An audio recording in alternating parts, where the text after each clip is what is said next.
What's up, y'all? Manchirpy here. Welcome back to Old Dominion Dynasty. Peek behind the curtain. This is the first recording I've done since we got the official trailer for the new college football game coming out this summer, and my gosh, my excitement cannot be higher based on what we saw there. Obviously, we need to wait and see gameplay and all that, but I personally just think that this game is going to be awesome, and I can't wait for it. We have waited 11 years for this, and my excitement's through the roof. So in the meantime, we still got college football revamped to play, so that's what I'll be doing here once again. Coming off taking an L last week. Naturally, I believe I said in the last episode as well. It's poetic. First week we play as a ranked team, we immediately get dropped at home by a conference opponent in Coastal Carolina. So hopefully we can have a get-right game. We've got the Panthers of Georgia State coming to town. They got a 3-5 record, so, you know, they're not great. I was looking at their schedule earlier. I don't think there was anything noteworthy. They played one ranked opponent and got killed. They beat an 0-8 Louisiana Monroe. I didn't realize they were still winless. They smoked Louisiana Lafayette, another bad team. Lost to Marshall. Yeah, not much to write home about with their schedule. So hopefully we can get right here, and we are back at home, thankfully, so hopefully we can get back on track this week. We're going with a real mix and match look today. We got the white helmet, navy tops, and the Carroll Hudson blue pants. Got a couple of visitors this week. Corey Davis, the running back, one of those kind of lower guys we've been trying to go after all year. James Kirby is a quarterback that I really have put, like, no points into, but he's, like, really considering us, so he's visiting this week, and we got Kenton Thompson, who's one of our top targets because the center is actually a position of need for us, and we really need to get one, and he would be a great guy to bring in. So those are our goals we've got this week. It looks like we really only have two: rush for over 100 and pass for over 250. I think we had the same goals last week and didn't get either of them, so hopefully we have better luck this week. Coach Ropey getting Ali Jennings fired up for this game, as there is Georgia State. Some very simple white and blue uniforms, but they are very clean.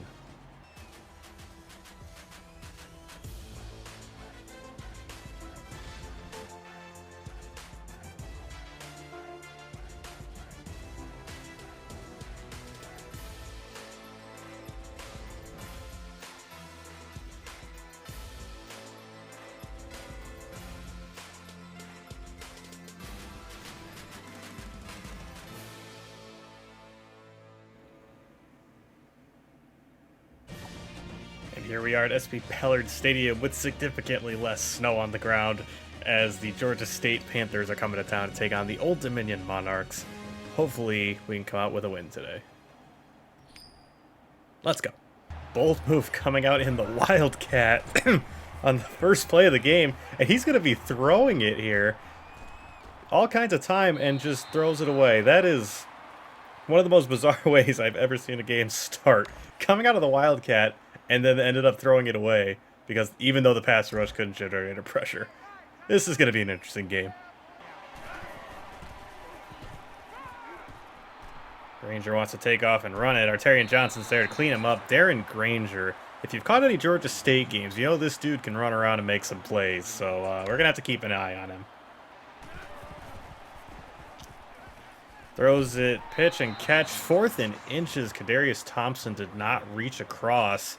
And we'll see if Georgia State wants to go for it. They don't. Wow. Oh, we're getting a review, presumably on the spot. He was in bounds, was he not? He was in bounds. I wonder if they're reviewing the catch. I guess that's possible. In which case, he got it, but he definitely didn't get the first. It stands. So I'm going to assume that means nothing changed. Not the spot, and they're still going to be punting the ball. Yep. Watson gets first carry of the game and manages 3.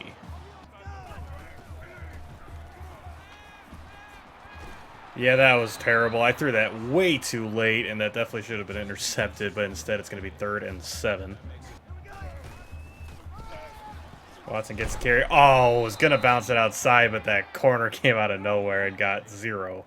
Bryquise Brown? My gosh, what a name. Jordan Bly on the little drag. Only gets 2, and it's going to be 3rd and 8. Oh, God. Pressure's getting in. Hayden Wolf's running. Tried to throw it away and couldn't. Loss of 5. I don't know if we were in field goal range, but that probably knocks us out of field goal range. Yeah, they're saying we can't make this. 60 yards. I mean, Paris has a good leg. It's not that good.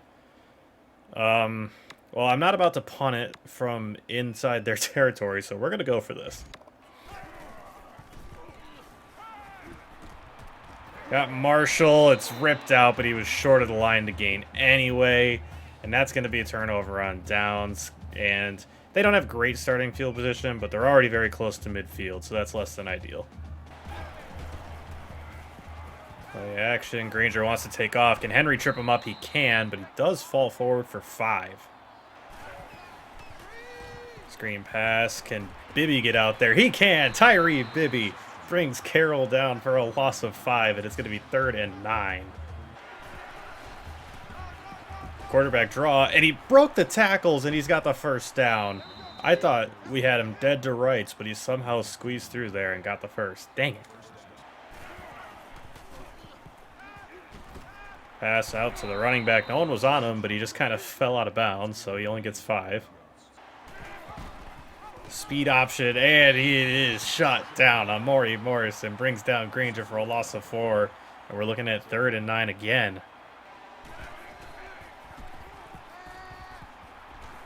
Granger shakes off a sack, throws it, and misses his target.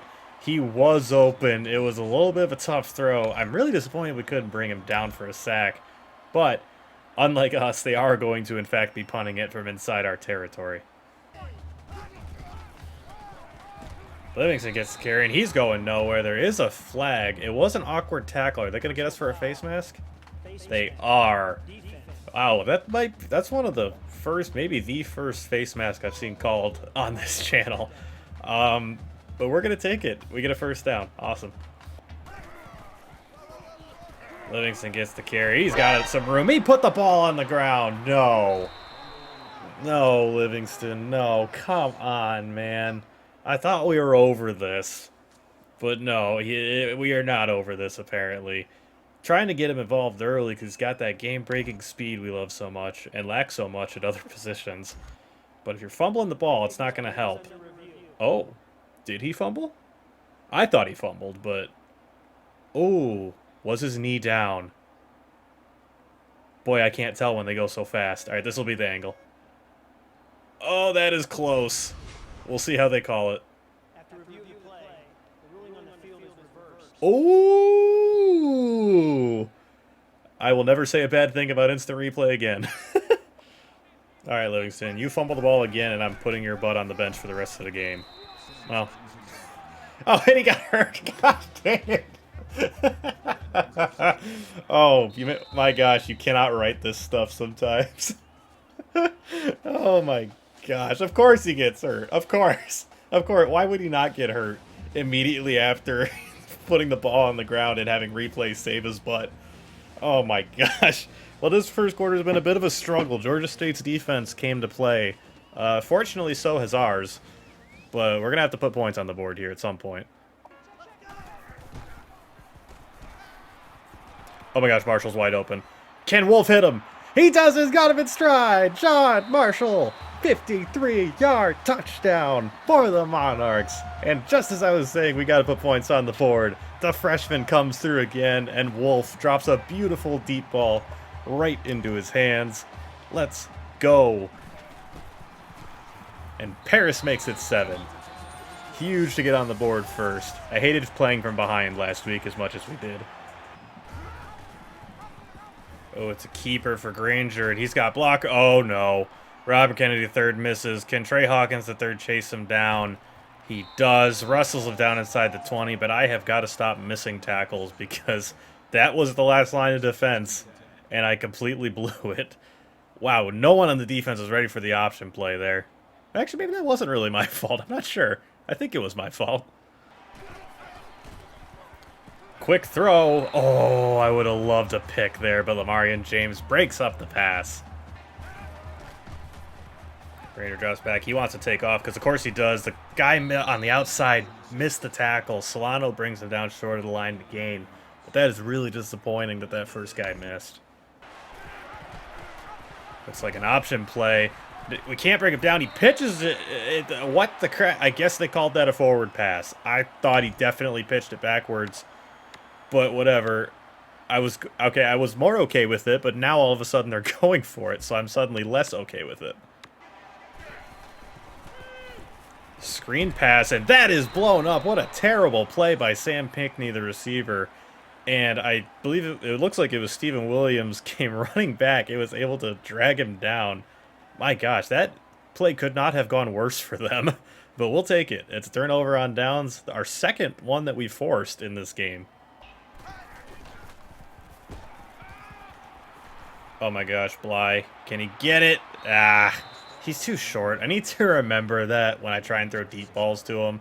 Unless he's got a lot of room to run, there's no point in throwing it. Livingston's back in the game, I just realized. Good to see him. And he's got some room up the middle. 14 yards. Livingston puts a move, and he's got 7. Got Marshall on the quick hitter, and I couldn't keep him from going out of bounds, so he only manages 8, but that is a first down.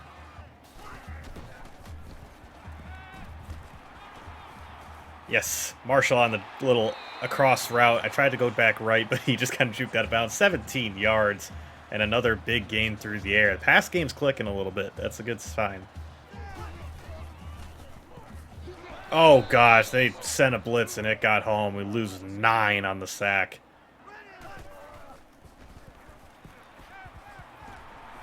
Oh, gosh, another sack, and I couldn't find anybody. And we're looking at 3rd and 24 all of a sudden. Oh, what a terrible pass. Oh, but the defender completely overran it. Holly Jennings has 30, and the crazy first down conversion that we had no business getting.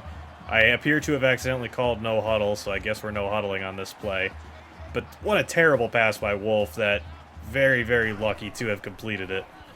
As Livingston gets the carry here. Fighting, and he's got another first down. Let's go, Livingston. That was supposed to be a jet sweep, and somehow Wolf kept it. I don't even know how that's possible. So we managed 2 with Wolf there. Jeez. Watson gets the carry up the middle. Still fighting under there. He's got 3rd and inches for us. Watson gets the handoff again. Some beautiful blocking by the O-line. And Watson's got a touchdown. We're now up 2 scores with about a minute and a half left in this first half. A beautiful, long, sustained drive by the offense. And Georgia State does not have a lot of time to work with here. And they still have no points on the board as well, as they get a completion on a slant to Jamari Thrash for 15. Wide open is Lewis, and he's got 2nd and inches now for the Panthers. Over the mid to what? Jacias? I don't even have a guess how that name's pronounced. Granger wants to take off and run, but Ryan Henry has nowhere for him to go, and it's 2nd and 12 after the 2-yard sack. Georgia State is burning through their timeouts. They only have 1 remaining. And Granger goes down again. Amari Morrison with the sack. We'll see how they approach this. They're still going no huddle. They want points. Little float pass to Lewis, and he's got it. Artarian Johnson got destroyed in coverage, and Robert Lewis has the 3rd and long conversion, and they are still in business. Granger wants to take off and run again. Oh, Josh Cruz missed him. James Ostrander able to bring him down, but they are inside our 10 now with 22 seconds left. Granger nearly has 100 yards on the ground, which is just insane for a quarterback. Damian Charity does not let him get away. That's already our 3rd sack. And Georgia State is still not calling timeouts. Are they out of their minds? What are they doing? they're going to run out of time and walk away with no points if they don't score here. He wants to run again. Alonzo Ford can't bring him down. And the defense gets the big stop. Granger's held out of the end zone. And their boldness comes up short as they're unable to put points on the board to end the half. Wow, what a play by the secondary. I didn't even pay attention to who it was that came up and made that play. It was a couple guys, kind of, after he shook the sack. But, wow, crazy play by the defense. And we're up 14-0 at half. Starting with the ball this half, Jordan Bly will be fielding this return, and he's getting to the outside, stiff-arming, fighting, flipping, and he gets out to our 40-yard line. Nice return.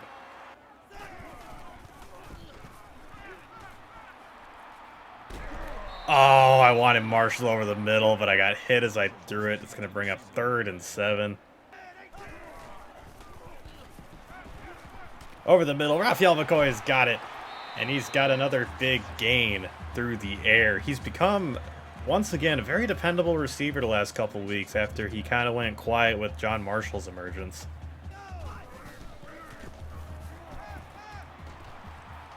I want Bly in the end zone. It's a dangerous pass, and yeah, and Tavius Lanes, the safety's able to come over and knock it down. Just too much ground. He just had way too much time to make up that ground, unfortunately. Oh my gosh, John Marshall wide open over the middle. He's got it, and he's got the touchdown. A 33-yard score for John Marshall, his 2nd of the day. Wolf is cooking right now with the ball through the air, and John Marshall making plays on the receiving end of it. God, I love this kid. We got a really impressive freshman class of guys. It's pretty insane, actually, how they're like all day one impact players for us. Granger wants to take off and run, and Tyree Bibby's able to bring him down. I really need to consider not running man as much as I do. I much prefer man coverage to zone coverage, but this dude's got over 100 yards rushing on us already. I think I need to consider just running zone a bit more. And it's a speed option. Granger's going to keep it. Shakes off the tackle. Shakes off another tackle, but goes out of bounds. 3rd and 1 for the Panthers. Handoff up the middle to, I'm assuming the fullback, Brandon Johnson, gets an easy 9 when he only needed 1. And that's a 3rd down conversion.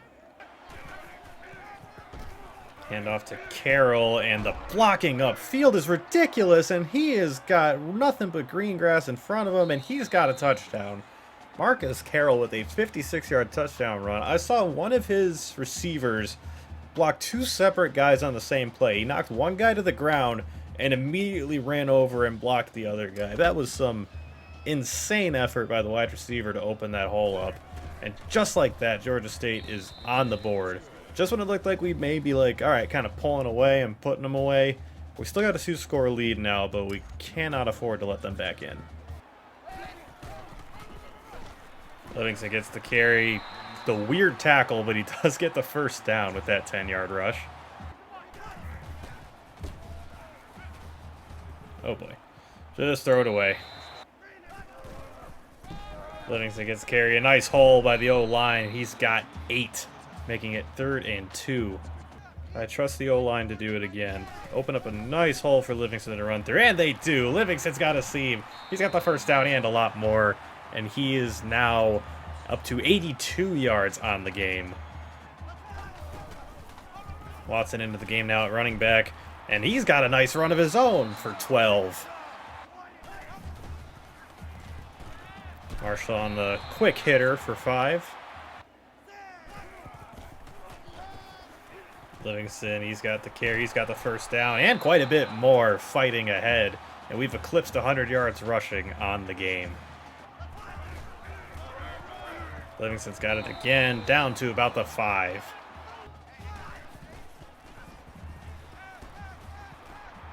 I'm going to take off with Wolf. Oh, no, I fumbled. Oh, no, it's on the ground still. And Santana Saunders, who I can only assume is an offensive lineman, falls on it in the end zone for a touchdown. Oh, my gosh, that was so... I don't know why I decided... I thought I had more of a window there to try to run in with Wolf, and there was just not quite enough. He lost it just short of the goal. I would have been so mad at myself if that resulted in a turnover, because that was a forced play that I did not need to try to make happen. But it works out in our favor, so I'm just gonna happily accept it and move along. Gosh dang. If Georgia State wasn't feeling the pressure before, they certainly are now, finding themselves down 3 scores. And Marcus Carroll, I'm a little concerned with how well he's running all of a sudden. But late in the third quarter, down 3 scores, they can't be feeling too good about themselves right now. Wants to throw it up to Thompson, and he's got it. Arterian Johnson was just a second late there. Hand out to Carroll up the middle. Big hit by Arterian Johnson, but it is not enough. Carroll does get the first down. Granger wants to take off and run. What else? He's tripped up from behind by Alonzo Ford Jr., but does get 6. It's another handoff to Carroll, and a combination of guys brings him down, and it's going to be 3rd and 2 coming up. Gus back. Of course he wants to take off. Can Ostrander get there in time? No, he cannot, and Granger is still running, sandwiched by 2 Monarchs, but it doesn't matter. He's down to about our 6-yard line. 15 rushes for 137 yards from your quarterback is purely insane. That is just a ridiculous stat line on the ground. But we are up 3 scores as the third quarter comes to an end, so we're feeling pretty good.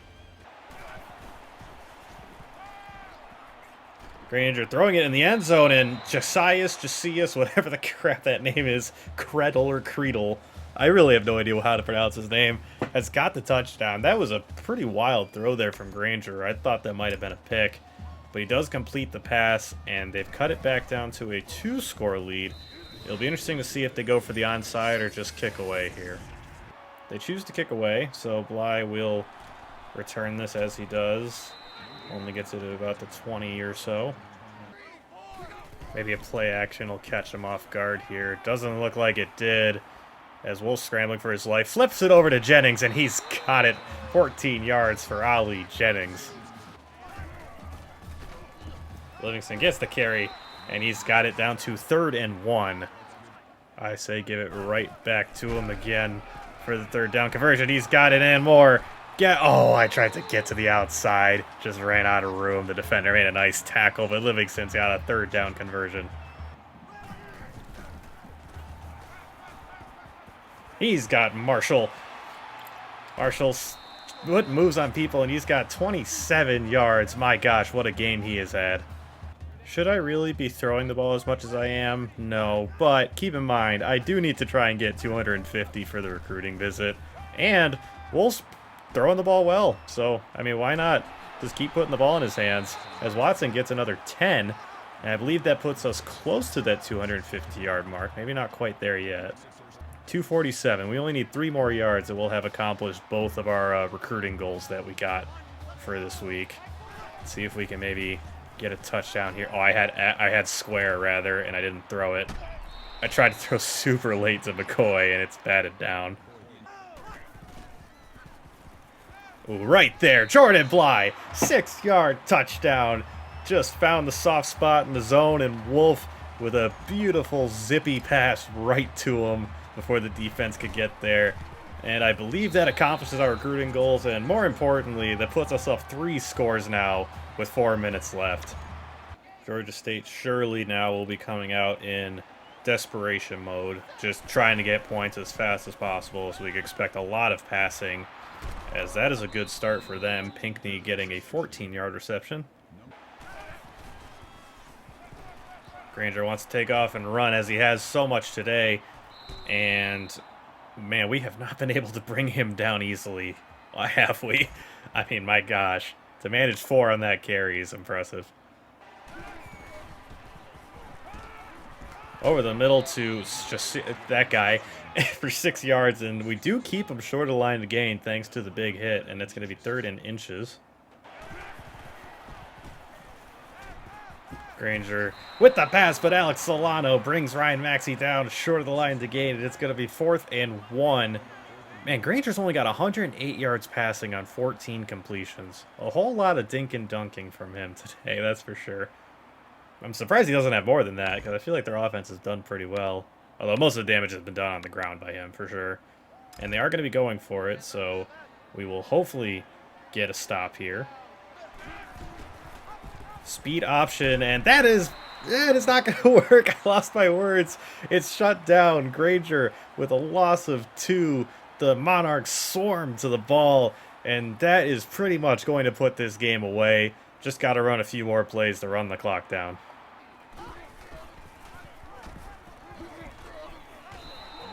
Livingston manages 4. Livingston gets the first down. Oh boy. Oh boy. They were ready for him that time.